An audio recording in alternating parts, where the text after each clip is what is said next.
한의원 원장 박영희. 68살.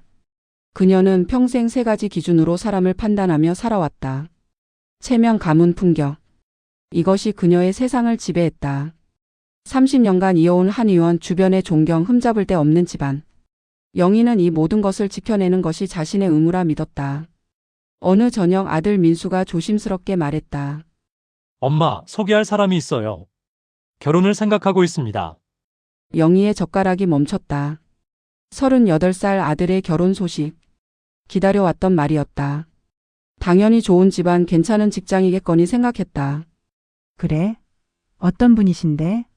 민수가 핸드폰을 꺼냈다. 이수진이라고 해요. 34살이고요. 요양보호사로 일해요. 7년째 요양원 근무 중이에요. 요양보호사. 그 세 글자에 영희의 표정이 굳었다. 요양보호사라고? 네, 엄마. 정말 좋은 사람이에요. 봉사활동하면서 알게 됐는데. 영희가 젓가락을 내려놓았다. 우리 집안에는 안 돼. 엄마, 요양보호사. 하루 종일 환자 뒷바라지하고 기저귀 가는 사람. 할아버지 때부터 이어온 한의원인데 그런 사람이 우리 집 며느리가 된다고? 사람을 직업으로만 판단하시는 거예요? 영희는 냉소했다. 직업이 사람을 말해주는 거야. 게다가 보육원 출신이라며? 집안 배경도 없고 학벌도 없는 사람이? 그날 밤 밥상은 차갑게 식었고 모자 사이엔 깊은 골이 생겼다. 다음 날 영희는 동생 미라를 불렀다.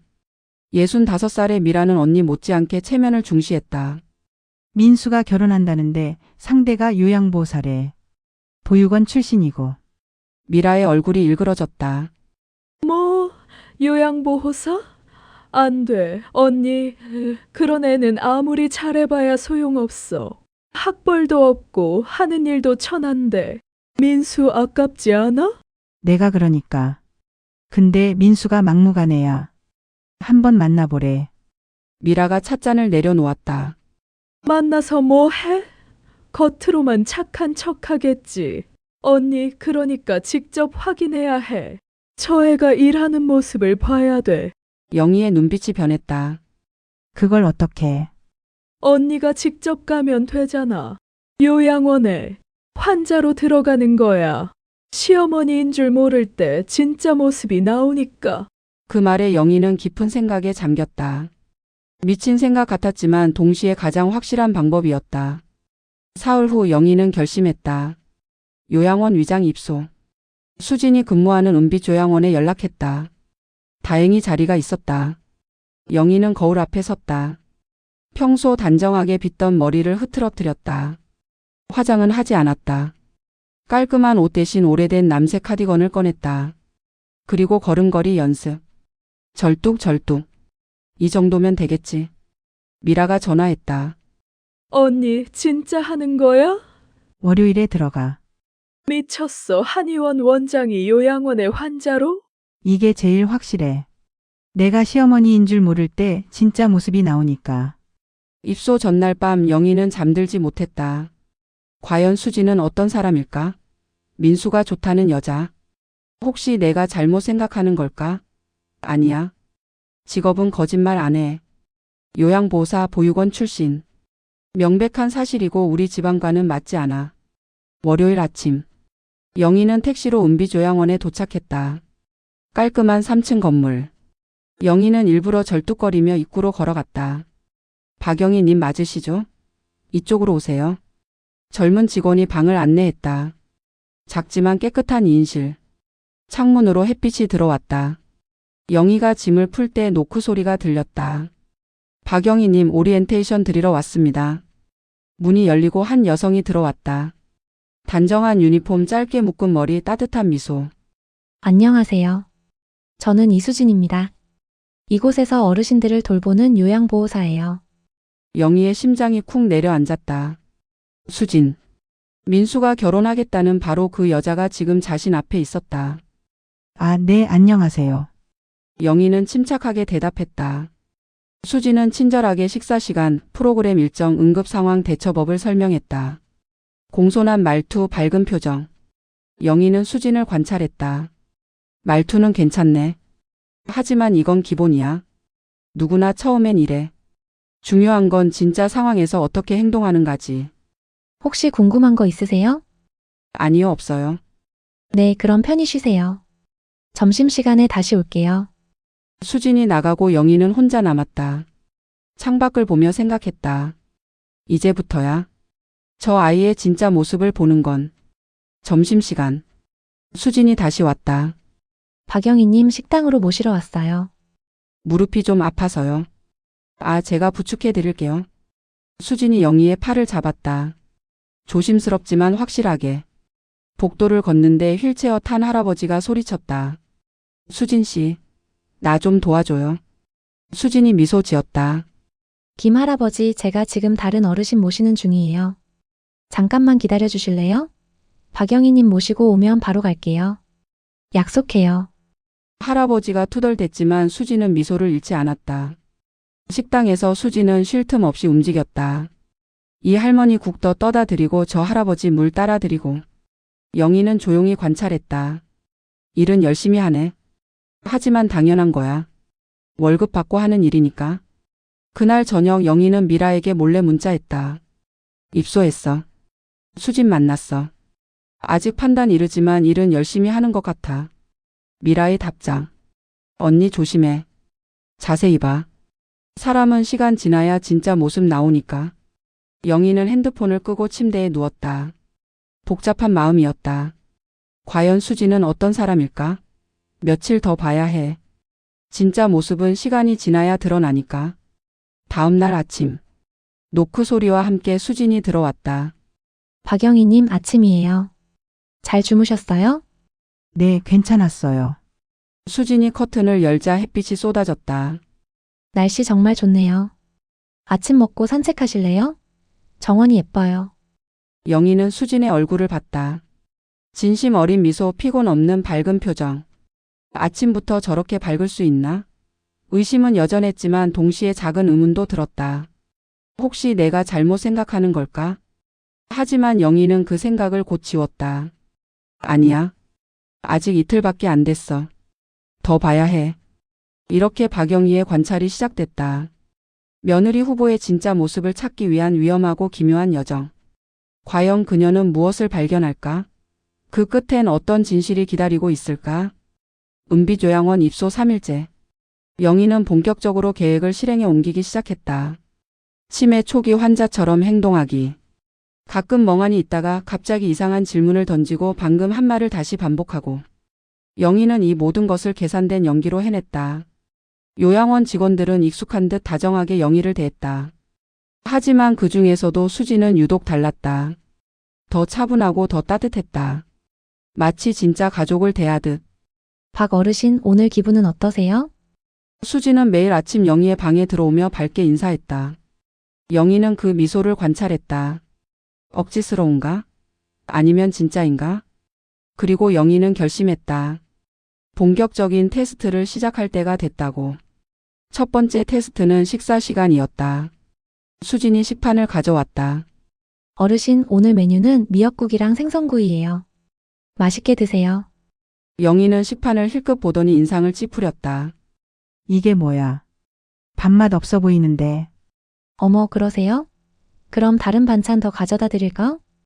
필요 없어. 닭. 영희가 식판을 밀어버렸다. 국그릇이 기울어지며 국물이 흘렀다. 순간 식당이 조용해졌다. 다른 직원들이 놀란 눈으로 쳐다봤다. 영희는 속으로 생각했다. 이제 화를 내겠지. 짜증을 내겠지. 하지만 수지는 웃음을 잃지 않았다. 괜찮아요, 어르신. 제가 치울게요. 그리고 새로운 식판 가져올게요. 혹시 드시고 싶은 거 있으세요? 영희는 당황했다. 화를 내지 않네? 그냥 빵이나 줘. 네, 빵이랑 따뜻한 우유 가져다 드릴게요. 잠깐만 기다려주세요. 수지는 흘린 국물을 닦고 새 식판을 가져왔다. 빵과 우유 그리고 과일까지. 여전히 미소를 띤 채로. 영희는 속으로 중얼거렸다. 첫 번째 테스트는 통과했네. 하지만 아직 일러. 두 번째 테스트는 그날 오후였다. 어르신, 옷 갈아입으실 시간이에요. 오늘 햇빛도 좋으니까 산책도 하시면 좋을 것 같아요. 수진이 깨끗한 옷을 들고 방에 들어왔다. 영희는 침대에 앉아 있다가 갑자기 소리쳤다. 아야, 아파. 너무 세게 잡았잖아. 수지는 당황했다. 어르신, 저 아직 안 잡았는데요? 거짓말. 방금 내 팔 잡았잖아. 아프게. 영희는 팔을 부여잡으며 얼굴을 찡그렸다. 주변에 있던 다른 할머니가 고개를 돌려 이쪽을 봤다. 수지는 침착하게 말했다. 죄송해요, 어르신. 제가 조심하지 못했나 봐요. 천천히 할게요. 아프시면 언제든 말씀해 주세요. 영희는 속으로 놀랐다. 아직도 화내지 않네? 변명도 하지 않고? 제가 정말 조심스럽게 도와드릴게요. 괜찮으시죠? 결국 옷을 갈아입는 동안 수지는 정말로 조심스럽게 한 동작 한 동작 물어가며 도왔다. 영희는 트집을 잡을 구석을 찾지 못했다. 세 번째 테스트는 더 교묘했다. 복도를 걷다가 영희는 일부러 수진의 발을 밟았다. 꽤 세게. 아. 수진이 작게 신음을 냈다. 영희는 바로 소리쳤다. 야, 왜 내 발 밟아? 네. 어르신, 제가 밝힌 건데요. 거짓말. 내가 내 발 밟았어. 왜 조심하지 않아? 주변에 있던 다른 직원이 다가왔다. 수지는 고개를 저었다. 괜찮아요. 그리고 영희에게 말했다. 죄송해요, 어르신. 제가 조심하지 못했어요. 다치신 데는 없으세요? 영희는 어이가 없었다. 분명 자기가 밟았는데 수지는 사과를 하고 있었다. 네 번째 테스트는 목욕 시간이었다. 어르신, 목욕하실 시간이에요. 싫어. 오늘은 안 할래. 네, 알겠어요. 그럼 내일 하시죠. 다음 날 어르신, 어제 못하신 목욕 오늘 하시겠어요? 지금은 피곤해. 나중에. 네, 그럼 오후에 다시 올게요. 오후에 어르신, 목욕 시간이에요. 아, 갑자기 하기 싫은데. 네, 알겠어요. 이렇게 사흘이 지났다. 수지는 한 번도 짜증내지 않았다. 그저 괜찮아요. 어르신이 편하실 때 하시면 돼요. 라고만 했다. 다섯 번째 테스트가 결정타였다. 영희는 다른 요양보호사 장미정을 불렀다. 40대 중반의 미정은 항상 관리자들 앞에서는 밝게 웃지만 뒤에서는 동료들에게 차갑게 구는 사람이었다. 미정 씨, 저기. 이수진 씨 말인데요. 미정의 눈이 반짝였다. 네, 어르신. 무슨 일이세요? 그 사람 표정이 좀 마음에 안 들어요. 너무 밝아서 가식적인 것 같아요. 미정이 공감하듯 고개를 끄덕였다. 아, 그러시구나. 어르신께서 그렇게 느끼신 거면 제가 원장님께 말씀드릴게요. 그렇게 해주세요. 나는 다른 사람이 더 편해요. 미정은 기쁜 듯 나갔다. 그리고 그날 오후 영희는 복도에서 미정과 다른 직원의 대화를 우연히 들었다. 박영희 어르신이 수진이 마음에 안 든대요. 표정이 가식적이래요. 수진이가? 그 친절한 애를? 원래 그래요. 보육원 출신이라 사람 상대하는 법을 제대로 못 배운 거예요. 착한 척만 하는 거지. 에이, 그래도 수진이는 정말 성실한데? 성실한 게 다가 아니잖아요. 어쨌든 어르신이 불편해하시면 바꿔야죠. 영희는 그 대화를 듣고 미소 지었다. 역시 그렇군. 수지는 표면적으로만 착한 척하는 거야. 실제로는 다른 사람들도 그렇게 생각하는구나. 하지만 그날 저녁 영희의 생각은 완전히 바뀌게 된다. 밤 9시. 영희는 잠이 오지 않아 복도를 걷고 있었다. 요양원은 조용했다. 대부분의 어르신들은 이미 주무시고 야간 근무자 몇 명만 남아 있었다. 그때 복도 끝에서 작은 불빛이 보였다. 누군가 한 방에 들어가고 있었다. 영희는 조용히 다가갔다. 문틈으로 보니 수진이었다. 수진은 침대 옆에 앉아 있었다. 침대에는 한 할머니가 누워 있었다. 눈을 감은 채로. 의식이 없어 보였다. 할머니, 수진이 왔어요. 수진이 조용히 말했다. 대답은 없었다. 할머니는 여전히 눈을 감고 있었다. 오늘도 날씨가 좋았어요. 창문 열어놨더니 참새들이 날아왔어요. 할머니 좋아하시던 참새들이요. 수진은 할머니의 손을 잡았다. 그리고 조심스럽게 손을 마사지해 주기 시작했다. 손이 좀 차네요. 제가 따뜻하게 해드릴게요. 영희는 문틈으로 그 장면을 지켜봤다. 수진은 혼자 말을 계속했다.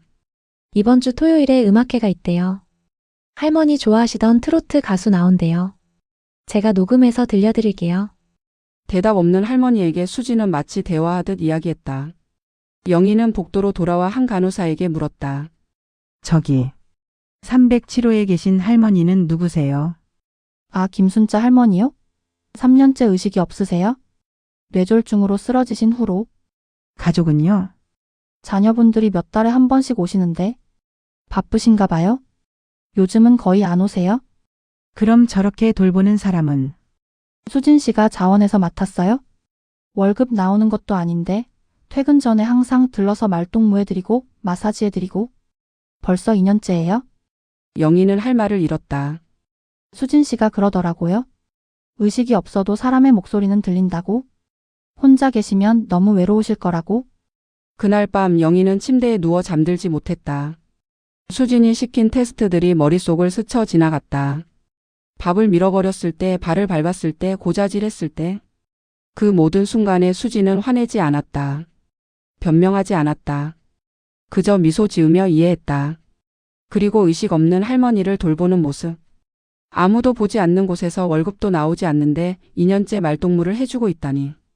영희는 천장을 바라보며 속으로 중얼거렸다. 혹시 내가 잘못 생각한 걸까? 아니야. 아직 확실하지 않아. 며칠 더 봐야 해. 하지만 영희의 마음속 어딘가에서 작은 균열이 생기기 시작했다. 다음 날 아침. 수진이 다시 영희의 방에 들어왔다. 어르신 좋은 아침이에요. 잘 주무셨어요? 영희는 수진의 얼굴을 봤다. 어제와 똑같은 미소. 하지만 이제는 조금 다르게 보였다. 어르신 혹시 제가 불편하게 해드린 게 있나요? 미정 씨한테서 들었어요. 제 표정이 마음에 안 드신다고. 영희는 당황했다. 수진이 직접 물어올 줄은 몰랐다. 제가 어떻게 하면 어르신이 편하실지 말씀해 주세요. 제가 고칠게요. 그 순간 영희는 알아버렸다. 이 미소는 가짜가 아니었다. 진짜였다. 진심으로 노인들을 대하는 사람의 표정이었다. 아니에요. 내가 그냥 기분이 안 좋았을 뿐이에요. 수진이 환하게 웃었다. 다행이에요. 그럼 오늘도 좋은 하루 보내세요. 제가 도와드릴 게 있으면 언제든 불러주세요. 수진이 나간 후 영희는 깊은 한숨을 쉬었다. 이렇게 박영희의 관찰은 예상치 못한 방향으로 흘러가기 시작했다. 며느리 후보의 약점을 찾으려 했던 그녀. 하지만 그녀가 발견한 것은 약점이 아니라 진짜 사람의 마음이었다. 과연 영희는 이 사실을 어떻게 받아들일까? 그리고 수진의 진짜 모습은 무엇일까? 은비조양원 입소 일주일째. 영희는 더 이상 수진을 테스트하지 않았다. 대신 그녀를 관찰하기 시작했다. 진짜 모습을 보기 위해. 그리고 그날 밤 영희는 또다시 그 장면을 목격했다. 오후 10시. 대부분의 어르신들이 잠든 시간. 영희는 화장실에 가려고 복도로 나왔다가 307호 앞에서 멈췄다. 불빛이 새어나오고 있었다.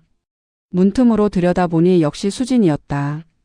수진은 김순자 할머니 옆에 서서 조심스럽게 할머니의 몸을 옆으로 돌리고 있었다. 할머니, 제가 자세 좀 바꿔드릴게요. 불편하시면 말씀하세요. 대답은 없었다. 할머니는 여전히 눈을 감은 채였다. 수진은 할머니의 등 뒤에 부드러운 쿠션을 받쳐주고 다리 사이에도 베개를 끼워 넣었다. 그리고 침대 시트를 다시 펴고 이불을 덮어주었다. 영희는 시계를 봤다. 10시 10분. 그리고 이 시간 후 새벽 12시 10분. 영희는 잠이 깨서 복도로 나왔다. 호기심 때문이었다. 혹시 307호에 또 불빛이 켜져 있었다. 수진이 다시 와 있었다.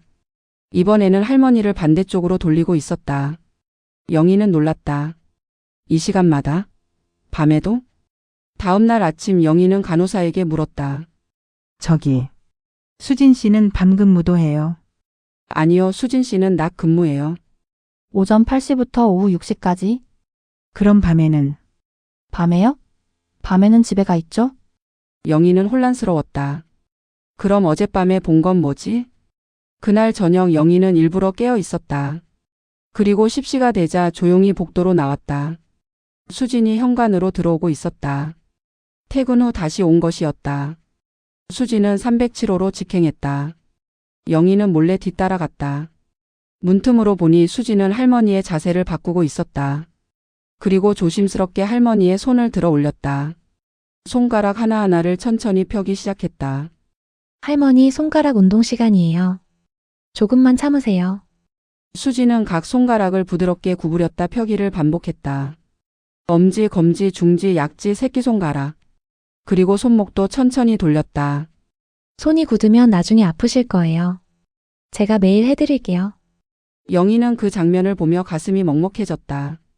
의식도 없는 할머니의 손가락을 하나하나 마사지해 주다니. 수지는 손 운동을 마치고 따뜻한 수건을 가져왔다. 그리고 할머니의 팔을 조심스럽게 닦기 시작했다. 피부가 건조하면 안 돼요. 따뜻한 수건으로 혈액순환도 시켜드리고. 팔, 다리, 발. 수지는 한 부위도 빠뜨리지 않고 정성스럽게 닦아주었다. 그리고 보습 크림을 발랐다. 이 크림은 제가 사온 거예요. 요양원 거보다 더 좋대요. 할머니 피부가 부드러워지셨죠? 모든 것을 마친 수지는 할머니 옆에 앉았다. 그리고 할머니의 손을 잡았다. 할머니, 오늘은 구름이 조금 있지만 바람이 좋았어요. 예전에 같이 산책 갔던 거 기억나시죠? 할머니가 그때 말씀하셨잖아요. 가을 바람이 제일 좋다고. 수지는 혼자 말을 이어갔다. 오늘 점심에는 할머니가 좋아하시던 된장찌개 나왔어요. 제가 한 숟가락 떠서 향을 맡아봤는데 정말 구수했어요. 할머니도 맡으실 수 있으면 좋을 텐데. 영희는 문틈에서 그 모습을 보며 눈시울이 뜨거워졌다. 저건 연기가 아니었다. 진심이었다. 수지는 라디오를 켰다. 할머니 7시예요. 할머니가 좋아하시던 프로그램 시간이에요. 라디오에서 경쾌한 트로트 음악이 흘러나왔다. 수지는 할머니의 손을 잡고 리듬에 맞춰 살짝살짝 흔들어 주었다. 할머니 이 노래 기억나시죠? 할머니가 부르시던 노래예요. 같이 들어요. 영희는 복도로 돌아와 벽에 기댔다. 가슴이 답답했다. 숨이 막힐 것 같았다. 저 아이는 진짜구나. 하지만 영희는 여전히 혼란스러웠다. 인정하고 싶지 않았다. 그동안 쌓아온 자신의 가치관이 무너지는 것 같았다. 그래도 집안이라는 게 있지. 학벌이라는 게 있지. 그걸로 사람을 판단하는 게 틀린 건 아니잖아. 영희는 자기 합리화를 했다. 하지만 마음 한구석은 계속 불편했다. 다음 날 오후 영희는 휴게실에서 차를 마시고 있었다. 그때 복도에서 목소리가 들렸다. 야, 이수진. 장미정의 목소리였다. 영희는 귀를 기울였다. 선배님 무슨 일이세요? 수진의 조심스러운 목소리. 무슨 일이냐고. 내가 또 김순자 할머니한테 개인 물건 쓴 거 알아. 크림이며 뭐며. 그거 규정 위반이야.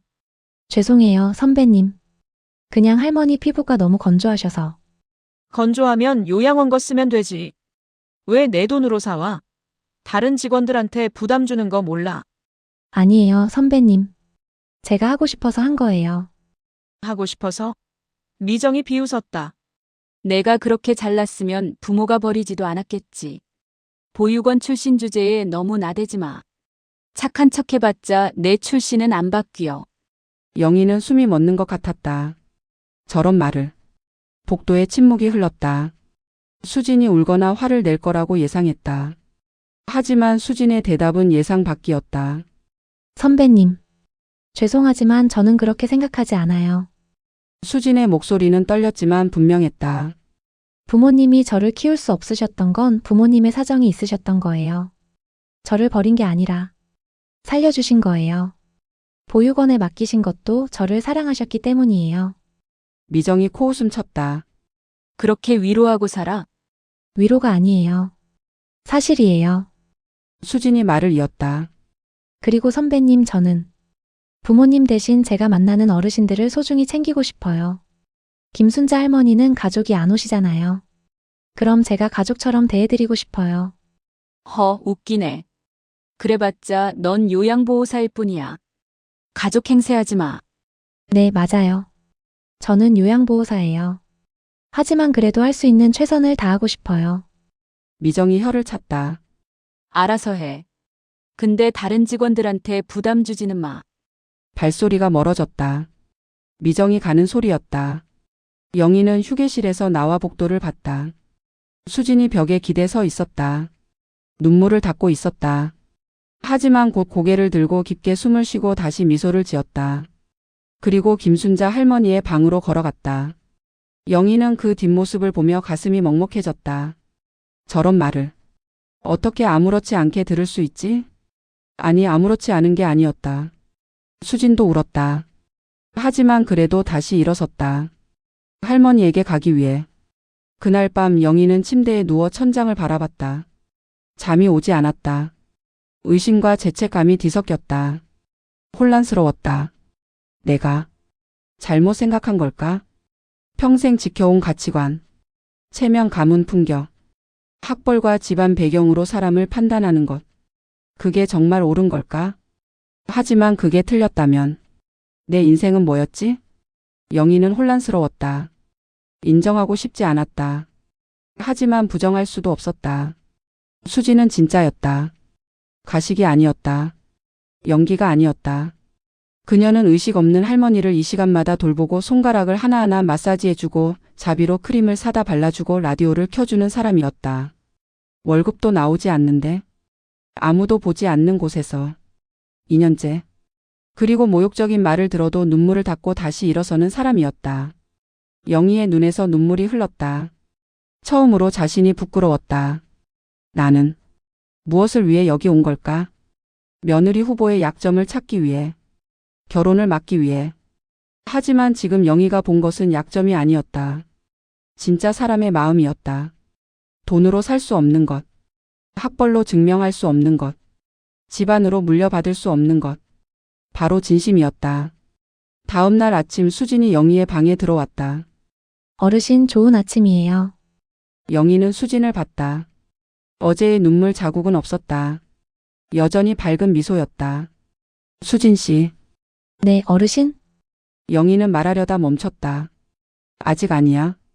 아직 확신이 서지 않아. 조금 더 봐야 해. 아니, 아무것도 아니에요. 네, 그럼 아침 드시러 가시죠. 수진이 영희의 팔을 부축했다. 영희는 수진의 손을 느꼈다. 따뜻했다. 그리고 진심이 느껴졌다. 복도를 걷는 동안 영희는 생각했다. 이 아이를 내가 정말 거부해도 될까? 민수가 사랑하는 사람. 그리고 진짜로 선한 사람. 하지만 여전히 확신은 서지 않았다. 영희의 내면에서는 여전히 의심과 죄책감, 혼란과 부끄러움이 충돌하고 있었다. 과연 영희는 어떤 결정을 내릴까? 그리고 수진의 진짜 이야기는 무엇일까? 은비조양원 입소 열흘째. 영희는 밤새 고민했다. 지금까지 본 수진의 모습들이 계속 머릿속을 맴돌았다. 의식 없는 할머니를 이 시간마다 돌보는 모습. 모욕적인 말을 들어도 다시 일어서는 모습. 진심 어린 미소로 어르신들을 대하는 모습. 하지만 영희는 여전히 완전히 확신하지 못했다. 평생 믿어온 가치관을 한 번에 무너뜨리기는 쉽지 않았다. 마지막으로 한 번만 더 확인해보자. 영희는 결심했다. 마지막 시험. 이번에는 정말 예상치 못한 상황을 만들어 보기로. 그날 오후 3시. 영희는 일부러 2층 계단 근처로 걸어갔다. 요양원에서 가장 위험한 곳 중 하나였다. 어르신들은 보통 엘리베이터를 이용하지만 계단도 있었다. 영희는 계단 입구에 섰다. 지팡이를 손에 들고. 복도에서 수진의 목소리가 들렸다. 박 어르신, 거기 위험해요. 이쪽으로 오세요. 바로 지금이다. 영희는 일부러 지팡이를 계단 쪽으로 떨어뜨렸다.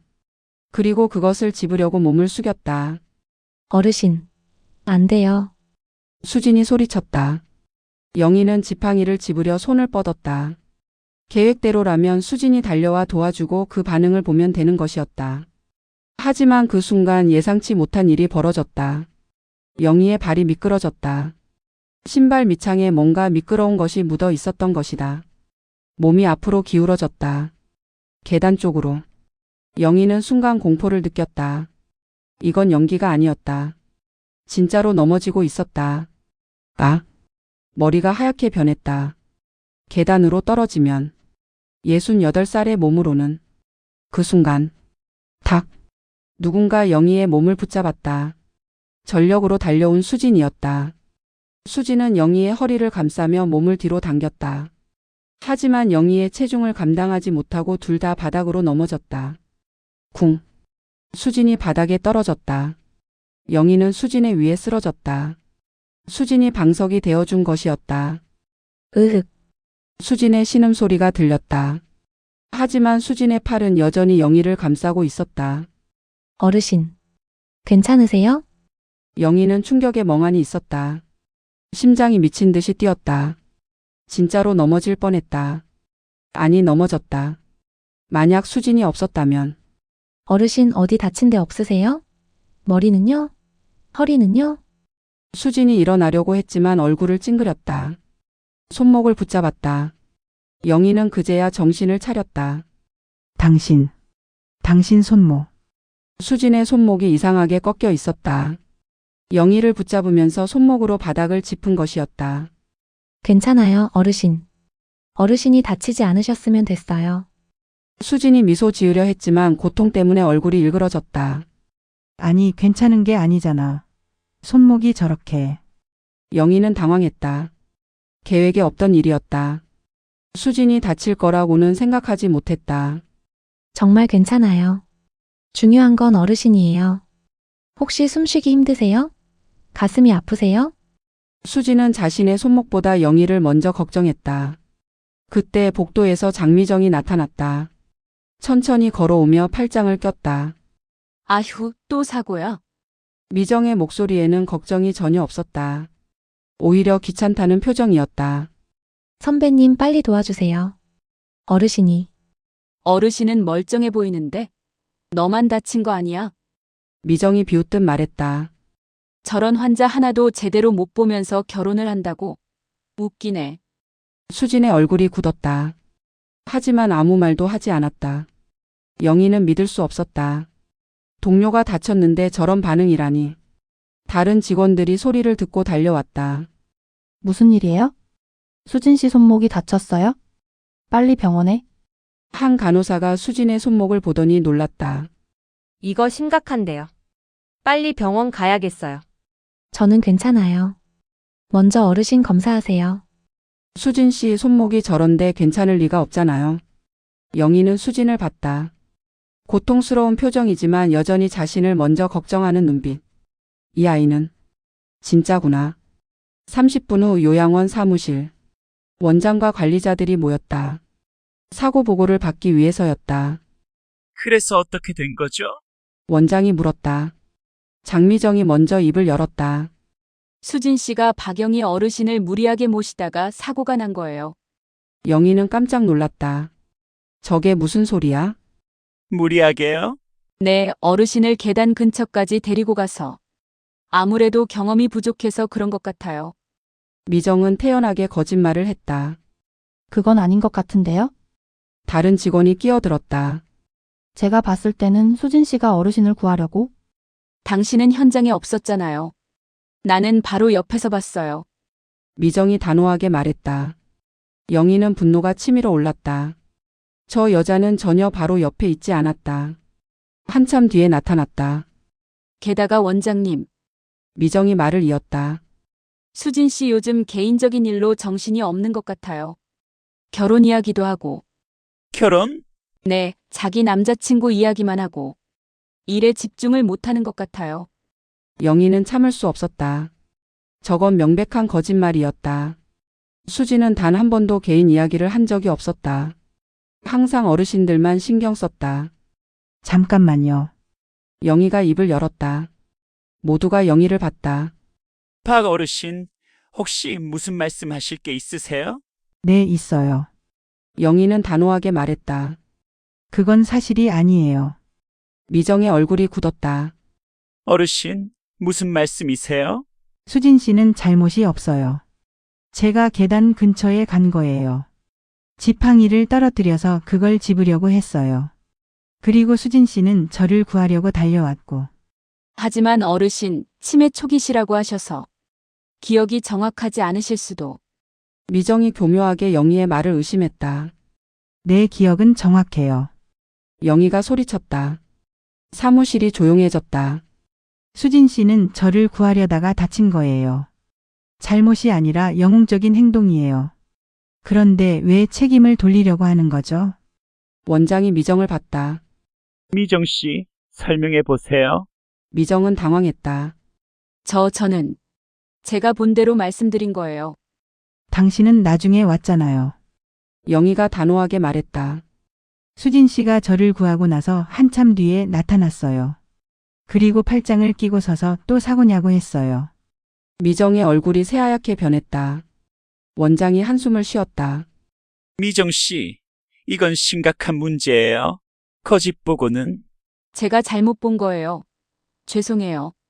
미정이 급하게 사과했다. 하지만 영희는 그 눈빛을 놓치지 않았다. 분노와 원망이 가득한 눈빛. 회의가 끝난 후 영희는 복도에서 미정을 마주쳤다. 미정이 낮은 목소리로 말했다. 어르신, 왜 그러세요? 수진이한테 뭔가 받은 거라도 있어요? 받은 게 아니에요. 진실을 말한 거예요. 진실? 미정이 비웃었다. 어르신, 수진이가 어떤 애인지 아세요? 보육원 출신이에요. 부모도 없고 집안도 없고. 그래서요. 영희의 단호한 반응에 미정이 당황했다. 그래서 그런 애는 믿을 수 없어요. 착한 척하는 거예요. 어르신들 비위 맞추려고. 아니에요. 영희가 말했다. 수진 씨는 착한 척이 아니라 진짜 착한 거예요. 의식 없는 할머니를 이 시간마다 돌보고 퇴근 후에도 와서 손 마사지 해주고 자기 돈으로 크림 사다 발라주는 사람이에요. 미정이 입을 다물었다.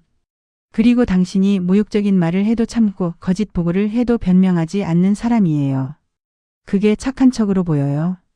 영희는 자신도 놀랐다. 이렇게까지 감정적으로 말한 게 언제였던가. 미정이 표정을 굳히고 돌아섰다. 어르신은 속은 거예요. 나중에 후회하실 거예요. 영희는 미정의 뒷모습을 보며 확신했다. 진짜 악은 장미정이었다. 그리고 진짜 선은 수진이었다. 그날 저녁 영희는 수진을 찾아갔다. 수진은 의무실에서 손목에 붕대를 감고 있었다. 어르신 여기 왜 오셨어요? 위험해요. 수진 씨. 손목은 괜찮아요. 네, 괜찮아요. 삐끗한 정도예요. 며칠 쉬면 나을 거예요. 영희는 수진의 얼굴을 봤다. 여전히 미소 짓고 있었다. 자신을 구하다 다쳤는데도. 수진 씨 미안해요. 네. 왜요? 제가. 쟤 때문에 다쳤잖아요. 아니에요, 어르신. 어르신이 다치지 않으셔서 다행이에요. 그게 제 일이에요. 영희는 눈물이 날 것 같았다. 제 일이라고? 저렇게 다쳤는데? 수진 씨 당신은 정말 대단한 사람이에요. 수진이 놀란 표정을 지었다. 저요? 아니에요, 어르신. 저는 그냥. 아니에요. 당신은 정말 훌륭한 사람이에요. 영희는 진심을 담아 말했다. 그리고 결심했다. 더 이상 의심하지 않겠다고. 더 이상 시험하지 않겠다고. 수진은 진짜였다. 가식이 아니었다. 연기가 아니었다. 학벌도 없고 집안 배경도 없고 부모도 없지만 그 어떤 것보다 소중한 것을 가진 사람이었다. 진심이었다. 그날 밤 영희는 동생 미라에게 전화했다. 미라야, 언니, 왜? 무슨 일 있어? 나 생각이 바뀌었어. 뭐? 수진이. 그 아이. 좋은 아이야. 진짜 좋은 아이야. 전화기 너머로 침묵이 흘렀다. 언니, 무슨 소리야? 며칠 전까지만 해도. 내가 잘못 생각했어. 수진이는 민수가 선택할 만한 사람이야. 영희는 눈물을 닦으며 말했다. 나 이제 나가야 할 것 같아. 그리고 민수한테 사과해야 해. 이렇게 영희의 마음이 완전히 바뀌었다. 의심은 확신으로, 거부는 인정으로. 하지만 문제가 하나 남았다. 이제 어떻게 정체를 밝히고 나갈 것인가? 그리고 수진은 이 모든 진실을 알게 되면 어떤 반응을 보일까? 요양원을 나온 지 일주일 후. 영희는 집으로 돌아왔다. 민수는 어머니가 갑자기 친구 집에 다녀온다며 일주일간 연락이 뜸했던 것에 의아해했지만 더 이상 묻지 않았다. 엄마, 괜찮으셨어요? 응, 괜찮았어. 영희는 민수를 봤다. 아들의 얼굴에는 걱정과 기대가 섞여 있었다. 수진과의 결혼 이야기는 여전히 해결되지 않은 채였으니까. 민수야, 네, 엄마. 상견례 하자. 민수는 기를 의심했다. 네. 뭐라고요? 상견례. 수진 씨 부모님. 아, 부모님은 안 계시니까. 수진 씨를 직접 만나고 싶다. 민수의 눈이 커졌다. 엄마. 진심이세요? 응. 진심이야.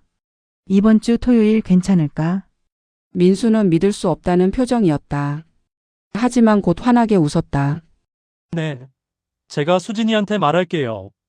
영희는 아들의 기쁜 모습을 보며 미소 지었다. 하지만 동시에 떨렸다. 과연 수진은 자신을 어떻게 받아들일까? 토요일 오후. 영희는 미용실에서 머리를 단정하게 손질했다. 평소 입던 한의원 원장 복장. 깔끔한 한복에 적당한 화장. 거울을 보니 요양원에서의 자신과는 완전히 달랐다. 흐트러진 머리, 화장기 없는 얼굴, 절뚝거리는 걸음. 그 모든 것이 연기였다. 동생 미라가 전화했다. 언니, 진짜 괜찮아? 정체 밝히는 거? 응. 이게 맞는 거야. 그래도 수진이가 어떻게 반응할지. 어떻게 반응하든 내가 감당해야 해. 내가 한 일이니까. 영희는 심호흡을 했다. 그리고 약속 장소로 향했다. 오후 3시. 한옥 찻집. 민수가 먼저 와 있었다. 그리고 그 옆에 수진이 있었다. 수진은 수수한 원피스를 입고 있었다. 머리를 단정하게 묶고 조심스럽게 앉아 있었다. 긴장한 듯 손을 꼭 쥐고 있었다. 영희는 문을 열고 들어갔다. 민수가 일어났다. 엄마 오셨어요. 수진도 일어나 인사하려는 순간 그녀의 움직임이 멈췄다. 수진의 눈이 커졌다. 입이 벌어졌다. 얼굴이 새하얗게 변했다. 어르신? 수진은 믿을 수 없다는 표정으로 영희를 봤다. 요양원에서 만났던 박영희 어르신. 치매 초기 환자. 절뚝거리며 걷던 그 할머니. 하지만 지금 눈앞에 서 있는 사람은 완전히 달랐다. 단정한 한복, 우아한 자세, 흐트러짐 없는 머리. 어르신. 아니, 그게. 어떻게. 수진은 말을 잇지 못했다. 민수도 어리둥절한 표정이었다. 엄마. 수진이가 왜 엄마를 알아요? 영희는 깊게 숨을 들이마셨다. 그리고 수진 앞으로 걸어갔다. 절뚝거림은 없었다. 지팡이도 없었다. 똑바로 당당하게. 수진은 뒤로 물러섰다. 어르신. 이게 무슨. 영희는 수진 앞에 섰다. 그리고 천천히 고개를 숙였다. 깊게. 90도로. 수진 씨. 정말 미안합니다. 수진은 패닉 상태였다. 어르신 아니 어머님. 왜 그러세요? 왜 절을 하세요? 엄마. 민수가 당황했다. 무슨 일이에요? 왜 수진이한테 사과를 하세요? 영희는 고개를 들었다. 눈에 눈물이 고여 있었다. 민수야. 엄마가 잘못했다. 수진 씨한테 정말 못되게 굴었어. 무슨 말씀이세요? 영희는 떨리는 목소리로 말하기 시작했다. 내가 수진 씨 얘기를 했을 때 엄마는 반대했었잖니. 요양보살하고 보육원 출신이라고. 집안도 학벌도 없다고. 민수의 표정이 굳었다. 그래서 엄마는 수진 씨가 어떤 사람인지 직접 확인하고 싶었어. 하지만 정직하게 만나면 수진 씨가 거칠에만 할까봐 환자로 위장해서 요양원에 들어갔어. 뭐라고요? 민수가 믿을 수 없다는 표정으로 영희를 봤다. 은비조양원에 박영이라는 이름으로 치매 초기 환자인 척하고 일주일 동안 있었어. 수진의 얼굴이 더욱 창백해졌다. 그제야 모든 것이 이해되기 시작했다. 갑자기 나타난 박영희 어르신. 유난히 까다로웠던 그분. 밥을 밀어버리고 발을 밟고 고자질하고. 모든 것이 시험이었다는 것을. 어르신. 수진의 목소리가 떨렸다. 영희는 계속 말했다. 처음에는 정말로 내가 가식적인 사람인 줄 알았어. 착한 척만 하는 사람이라고 생각했어. 그래서 일부러 힘들게 굴었어. 밥을 거부하고 트집을 잡고 억지를 부렸어. 수진은 아무 말도 하지 못했다. 그저 서 있을 뿐이었다. 하지만 너는 단 한 번도 화내지 않았어. 짜증내지 않았어. 항상 미소 지으며 이해해 주었어. 영희의 목소리가 떨렸다. 그리고 내가 본 거야. 밤 10시에 퇴근했다가 다시 와서 의식 없는 할머니를 돌보는 모습을, 이 시간마다 자세를 바꿔주고 손가락을 하나하나 마사지해주고 자기 돈으로 크림을 사다 발라주는 모습을. 수진의 눈에서 눈물이 흘렀다. 월급도 안 나오는데 아무도 보지 않는 곳에서 2년째 그 모습을 보면서 나는 알았어. 너는 진짜라는 것을. 영희도 눈물을 닦았다. 그리고 계단에서 나를 구하려다 다쳤을 때, 손목이 꺾였는데도 나를 먼저 걱정했을 때 나는 확신했어. 영희는 수진의 손을 잡았다. 수진 씨, 내가 어떤 사람인지 알고 싶어서 내가 정말 못되게 굴었어. 진심으로 사과할게. 정말 미안해. 수진은 고개를 저었다. 눈물이 멈추지 않았다. 아니에요. 어머님, 저야말로 제가 부족해서 어머님을 제대로 모시지 못해서. 아니야. 영희가 단호하게 말했다. 너는 완벽했어. 너무 완벽해서. 나 같은 사람이 부끄러워질 정도였어. 영희는 깊게 숨을 쉬었다. 그 할머니 있잖니. 김순자 할머니. 의식 없으신 분. 네, 내가 나오기 전날 밤. 내가 할머니한테 말하는 걸 들었어. 할머니, 오늘 밤하늘에 별이 많아요. 할머니 좋아하시던 별. 이라고. 수진은 고개를 끄덕였다. 그때 나도 봤어. 할머니의 눈꺼풀이 떨리는 걸. 수진이 놀라서 고개를 들었다. 진짜요? 응. 내 목소리를 들으면서 할머니의 눈꺼풀이 살짝 떨렸어. 의식이 없어도 내 목소리는 들리는 거야. 수진은 손으로 입을 막았다. 눈물이 더 쏟아졌다. 너는 살아있는 사람의 마음을 움직일 줄 아는 아이야. 의식 없는 사람의 마음까지도. 영희는 수진의 두 손을 꼭 잡았다. 우리 집엔 내 같은 사람이 필요해. 학벌이나 집안이나 그런 게 아니라 사람을 사람답게 보는 그런 마음. 진심으로 대하는 그런 마음. 영희의 목소리가 더욱 떨렸다. 나는 평생 겉모습만 보고 살았어. 체면, 가문, 품격. 그게 전부인 줄 알았어. 하지만 너를 보면서 내가 얼마나 좁은 세상에 살았는지 알게 됐어. 영희는 수진을 똑바로 봤다. 수진 씨, 우리 아들을 부탁해. 그리고 나 같은 사람도 좀 가르쳐줘. 어떻게 하면 너처럼 진심으로 사람을 대할 수 있는지. 수진은 더 이상 참지 못하고 영희의 품에 안겨 울음을 터뜨렸다. 어머님, 어머님, 수진은 평생 부모님을 그리워하며 살았다.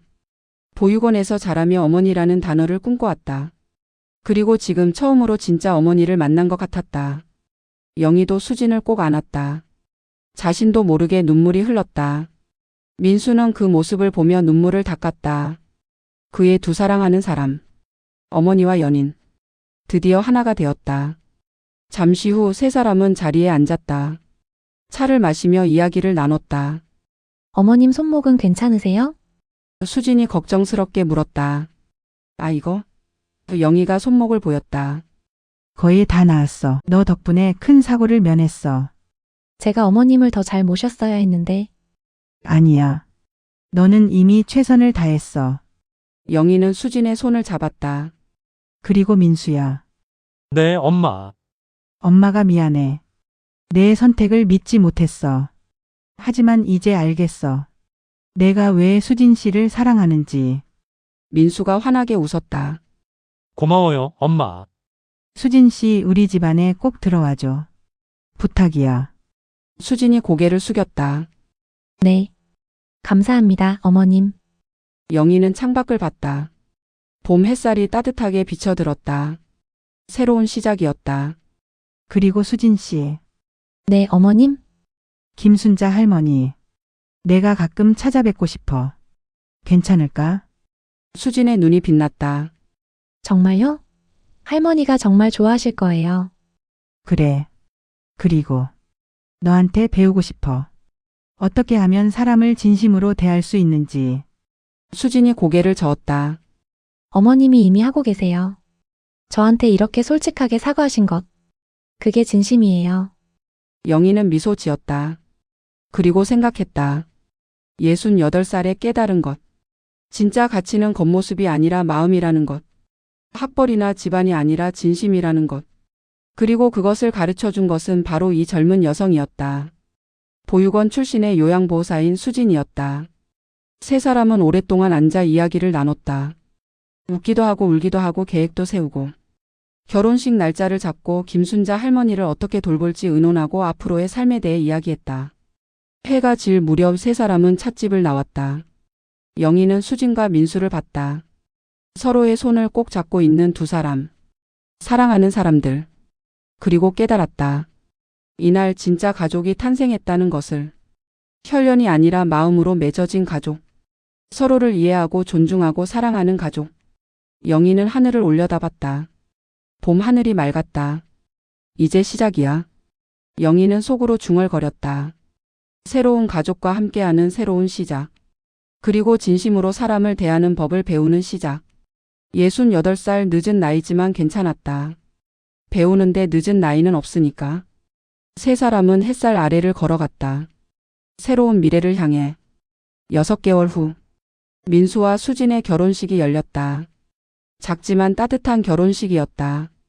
영희는 단상에 서서 축사를 했다. 사람을 판단하는 기준이 뭘까요? 저는 평생 학벌, 집안, 겉모습으로 판단했습니다. 하지만 제 며느리가 가르쳐 줬습니다. 진짜 중요한 건 마음이라고. 하객들이 박수를 쳤다. 수진 씨, 우리 집에 와줘서 고마워. 그리고 이 늙은이한테 새로운 걸 가르쳐 줘서 고마워. 수진이 눈물을 닦았다. 그리고 결혼식이 끝난 후 세 사람은 은비조양원을 찾았다. 김순자 할머니의 방. 수진이 할머니의 손을 잡았다. 할머니, 수진이 결혼했어요.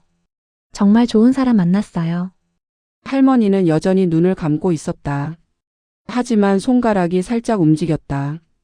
영희는 그 모습을 보며 미소 지었다. 할머니, 저는 수진이의 시어머니예요. 앞으로 자주 찾아뵐게요. 그리고 할머니한테도 배우고 싶어요. 인내하는 법을요. 민수가 할머니께 꽃다발을 놓았다. 할머니, 저희 결혼 축복해 주세요. 세 사람은 조용히 할머니 옆에 앉아 있었다. 그리고 영희는 깨달았다. 가족이란 혈연이 아니라 마음이라는 것을.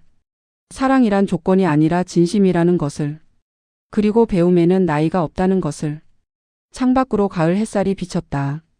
새로운 계절, 새로운 가족, 새로운 시작. 이렇게 박영희와 이수진의 이야기는 해피엔딩을 맞았다. 아니, 해피엔딩이 아니라 해피비기닝이었다. 진짜 이야기는 지금부터 시작이니까.